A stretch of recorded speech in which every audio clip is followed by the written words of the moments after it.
Keluaran pasal 31, Bezaleel dan Aholiab ditunjuk.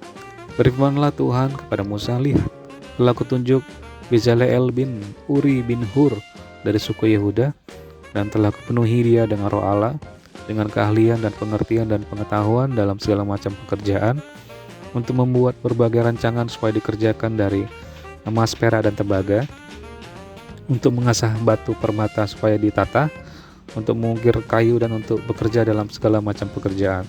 Juga aku telah menetapkan di sampingnya Aholiab bin Ahisamak dari suku Dan. Dalam hati setiap orang ahli telah kuberikan keahlian. Haruslah mereka membuat segala apa yang telah kuperintahkan kepadamu: kemah pertemuan, tabut untuk hukum, tutup pendamaian yang terletak di atasnya, dan segala perabotan kemah itu, yakni meja dengan perkakasnya, kandil dari emas murni dengan segala perkakasnya, mezbah pembakar ukupan, mezbah korban pembakaran dengan segala perkakasnya, bejana pembasuhan dengan alasnya, pakaian jabatan, baik pakaian kudus kepunyaan Imam Harun maupun pakaian anak-anaknya untuk memegang jabatan imam, minyak urapan dan ukupan dari wangi-wangian untuk tempat kudus, tepat seperti yang telah kuperintahkan kepadamu, haruslah mereka membuat semuanya. Ayat ke-12, peringatan untuk menguduskan hari Sabat. Berfirmanlah Tuhan kepada Musa, katakanlah kepada orang Israel demikian, akan tetapi hari-hari Sabatku harus kamu pelihara, sebab itulah peringatan antara aku dan kamu turun-temurun, sehingga kamu mengetahui bahwa akulah Tuhan yang menguduskan kamu. Haruslah kamu pelihara hari Sabat, sebab itulah hari kudus bagimu. Siapa yang melanggar kekudusan hari Sabat itu, pastilah ia dihukum mati. Sebab setiap orang yang melakukan pekerjaan pada hari itu, orang itu harus dilenyapkan dari antara bangsanya. 6 hari lamanya boleh dilakukan pekerjaan, tetapi pada hari yang ketujuh haruslah ada Sabat, hari perhentian penuh, hari kudus bagi Tuhan. Setiap orang yang melakukan pekerjaan pada hari Sabat, pastilah ia dihukum mati. Maka haruslah orang Israel memelihara hari Sabat dengan merayakan Sabat turun-temurun menjadi perjanjian kekal antara aku dan orang Israel. Maka inilah suatu peringatan untuk selama-lamanya. Sebab 6 hari lamanya Tuhan menjadikan langit dan bumi, dan pada hari yang ketujuh ia berhenti bekerja untuk beristirahat. Ayat ke-18, Musa menerima kedua loh hukum. Dan Tuhan memberikan kepada Musa setelah ia selesai berbicara dengan dia di gunung Sinai kedua loh hukum Allah, loh batu yang ditulisi oleh jari Allah.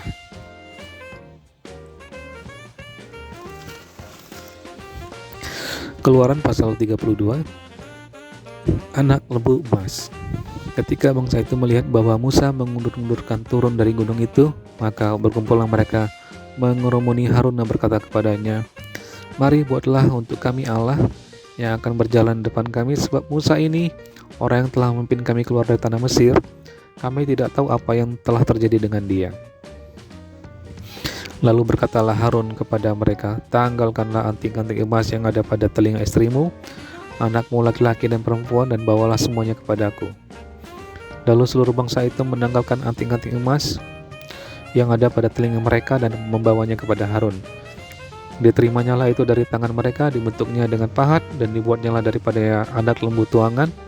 Kemudian berkatalah mereka, hai Israel, inilah Allahmu yang telah menuntun engkau keluar dari tanah Mesir.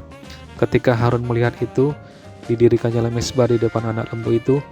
Berserulah Harun, katanya, besok hari raya bagi Tuhan. Dan keesokan harinya pagi-pagi maka mereka mempersembahkan korban bakaran dan korban keselamatan. Sesudah itu duduklah bangsa itu untuk makan dan minum. Kemudian bangunlah mereka dan bersukaria. Berfirmanlah Tuhan kepada Musa, pergilah, turunlah, sebab bangsamu yang kau pimpin keluar dari tanah Mesir telah rusak lakunya. Segera juga mereka menyimpang dari jalan yang telah kuperintahkan kepada mereka. Mereka telah membuat anak lembu tuangan, dan kepadanya mereka sujud menyembah dan mempersembahkan korban sambil berkata, hai Israel, inilah Allahmu yang telah menuntun engkau keluar dari tanah Mesir. Lagi firman Tuhan kepada Musa, telah kulihat bangsa ini dan Sesungguhnya mereka adalah suatu bangsa yang tegar tengkuk. Oleh sebab itu, biarkanlah aku supaya murkaku bangkit terhadap mereka dan aku akan membinasakan mereka, tetapi engkau akan kubuat menjadi bangsa yang besar. Lalu Musa mencoba melunakkan hati Tuhan Allahnya dengan berkata, mengapakah Tuhan murkamu bangkit terhadap umatmu yang telah kau bawa keluar dari tanah Mesir dengan kekuatan yang besar dan dengan tangan yang kuat? Mengapakah orang Mesir akan berkata, dia membawa mereka keluar dengan maksud menimpakan malapetaka kepada mereka dan membunuh mereka di gunung dan membinasakannya dari muka bumi? Berbaliklah dari murkamu yang bernyala-nyala itu dan menyesallah karena malapetaka yang hendak kau datangkan kepada umatmu.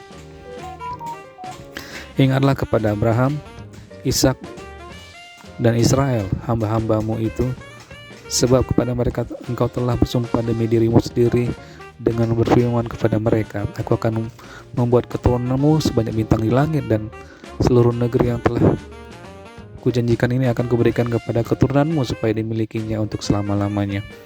Dan menyesallah Tuhan karena malapetaka ini dirancangnya atas umatnya. Setelah itu berpalinglah Musa lalu turun dari gunung dengan kedua loh hukum Allah dalam tangannya. Loh-loh yang tertulis pada kedua sisinya bertulis sebelah menyebelah. Kedua loh itu ialah pekerjaan Allah dan tulisan itu ialah tulisan Allah ditukik pada loh-loh itu. Ketika Yosua mendengar suara bangsa itu bersorak, berkatalah ia kepada Musa, ada bunyi sorak peperangan kedengaran di perkemahan. Tetapi jawab Musa, bukan bunyi nyanyian kemenangan, bukan bunyi nyanyian kekalahan, bunyi orang menyanyi berbalas-balasan itulah yang kudengar. Dan ketika ia dekat ke perkemahan itu dan melihat anak lembu dan melihat orang menari-nari, maka bangkitlah amarah Musa. Dilemparkannya lah kedua loh itu dari tangannya dan dipecahkannya pada kaki gunung itu. Sesudah itu diambilnya lah anak lembu yang dibuat mereka itu, dibakarnya dengan api dan digilingnya sampai halus, kemudian ditaburkannya ke atas air dan disuruhnya diminum oleh orang Israel. Lalu berkatalah Musa kepada Harun, apakah yang dilakukan bangsa ini kepadamu sehingga engkau mendatangkan dosa yang sebesar itu kepada mereka? Tetapi jawab Harun, janganlah bangkit amarah Tuanku, engkau sendiri tahu bahwa bangsa ini jahat semata-mata.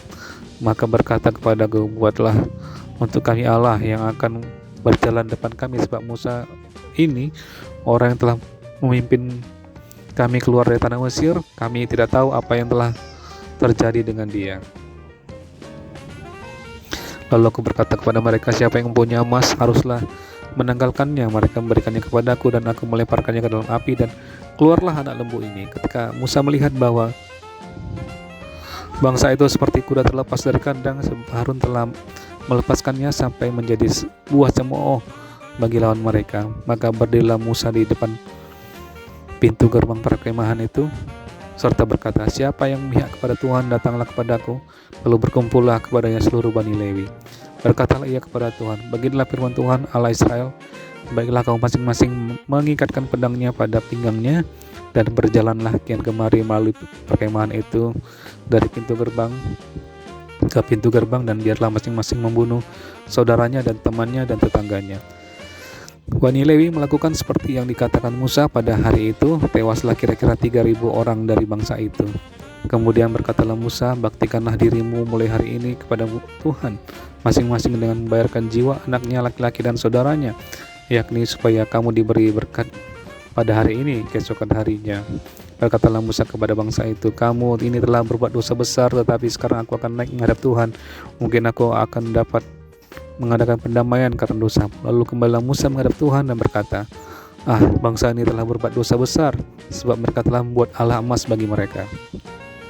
Tetapi sekarang kiranya engkau mengampuni dosa mereka itu, dan jika tidak, hapuskanlah kiranya namaku dari dalam kitab yang telah kau tulis. Tetapi Tuhan berfirman kepada Musa, siapa yang berdosa kepadaku, nama orang itulah yang akan kuhapuskan dari dalam kitabku. Tetapi pergilah sekarang, tuntutlah bangsa itu ke tempat yang telah kusebutkan kepadamu. Akan berjalan malaikatku di depanmu. Tetapi pada hari pembalasanku itu aku akan membalaskan dosa mereka kepada mereka. Demikianlah Tuhan menulahi bangsa itu karena mereka telah menyuruh membuat anak lembu buatan Harun itu.